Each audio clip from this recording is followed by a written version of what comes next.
പ്രിയമുള്ളവരെ, ഈ ക്വസ്റ്റ്യൻ നമുക്ക് നോക്കാം. രാമു ഒരു തുക കൂട്ടുപലിശയായി ബാങ്കിൽ നിക്ഷേപിച്ചു. 5 വർഷം കഴിഞ്ഞപ്പോൾ അത് 4000 രൂപയായി. 8 വർഷം കഴിഞ്ഞപ്പോൾ അത് 5000 രൂപയായി. എങ്കിൽ 11 വർഷം കഴിയുമ്പോൾ അത് എത്ര രൂപയാകും? ഇത് കാണാനുള്ള എളുപ്പമാർഗം നമുക്ക് വേഗം നോക്കാം. 5 വർഷം, പിന്നെ 8 വർഷം, പിന്നെ 11 വർഷം. ഈ ഡിഫറൻസ് വേണമെങ്കിൽ ഗ്യാപ്പ് നോക്കിക്കേണ്ട. 5 3 വർഷം കഴിയുമ്പോൾ 8, പിന്നെ 3 വർഷം കഴിയുമ്പോൾ 11. അപ്പോൾ ഇങ്ങനെയുള്ള കണക്കുകളിലൊക്കെ നമ്മൾ നോക്കിയാൽ ഗ്യാപ്പുകൾ ഈക്വൽ ആയിരിക്കും. ഓക്കെ, അപ്പോൾ ഇവിടെ നോക്കാം. അങ്ങനെയാണെങ്കിൽ ഇവിടെ രണ്ടാമത്തേത് 5000 അല്ലേ, നമുക്ക് ഈ 5000-ത്തെ ഓക്കെ. ഒന്നാമത്തേത് 4000 അല്ലേ, ഈ 4000 കൊണ്ട് ഡിവൈഡ് ചെയ്യാം.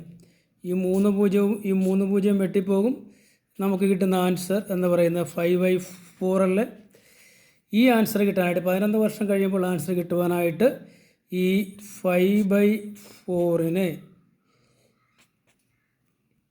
5000 കൊണ്ട് മൾട്ടിപ്ലൈ ചെയ്ത്, രണ്ടാമത്തെ 5000 കൊണ്ട് മൾട്ടിപ്ലൈ ചെയ്താൽ മതി. നമുക്ക് കിട്ടുന്ന ആൻസർ എന്ന് പറയുന്നത് മൾട്ടിപ്ലൈ ചെയ്ത് നിങ്ങൾ നോക്കണം. നമുക്ക് കിട്ടുന്ന ആൻസർ എന്ന് പറയുന്നത് ഇവിടെ എഴുതാം. നമുക്ക് കിട്ടുന്ന ആൻസർ എന്ന് പറയുന്നത് 6250 രൂപയാണ്. ഓക്കേ.